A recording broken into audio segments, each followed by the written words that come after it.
Does this 200 watt 2.1 breadboard have produce a greater, more cleaner sound output as compared to this 2.1 150 watt green board? This video you want to compare these two amplifiers to see which one is greater and which one has the superior sound quality. Now let's start with the power input for both amplifiers. For the 2.1 green board, the input is 24 volts. You can see the capacitors used here for rectification are smaller, 50 volts, 6800 UF. For the red board, the desired input voltage for this one is between 28 to 35 volts input. The capacitors are quite larger, 63 by 10,000. That is the power section.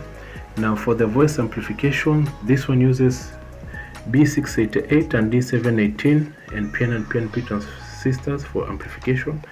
This other one uses 5200 and 1943, which have a greater sound output as compared to these smaller ones, and also the drivers are larger as compared to this one. So for the sound output, this one has a greater sound output as compared to this one because of the transistors that it uses, and also because of the input power that feeds this amplifier board. But other than that, they're pretty much the same. You can see the positioning of the preamp, the 4558 and this one. The boards look pretty much the same.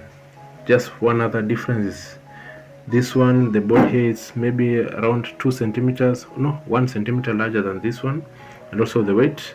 This one is heavier than this one by around 50 to 75 grams, but the weights are not that much difference. At the back, let's see here, both have two mid outputs and one baseline, same as this one. The heatsink size standard, the fan size standard. Now this ensure when using this amp that the fan is always working, because these amps are notorious for overheating, especially if under heavy load, because most people that use these amplifiers overestimate their delivery and use larger speakers that in most times lead to these amplifiers not lasting long.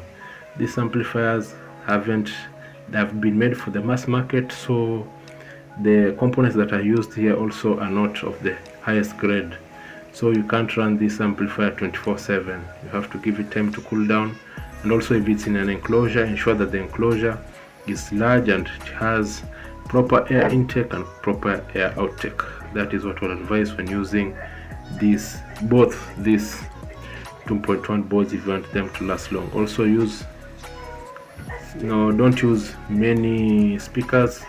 If just here you can use 2 speakers for the mid and 1 speaker for the baseline. Do not overestimate these amplifier boards. For the inputs, you can see they're standard. You can either use RCA or you can use a decoder board. All of them work well. The volumes are the same. The main volume, the treble, the baseline and everything are the same in both these boards. All of them are good, and you can use them if you want to make an affordable sound system for either your business or just for pleasure as a DIY project. So thank you for watching.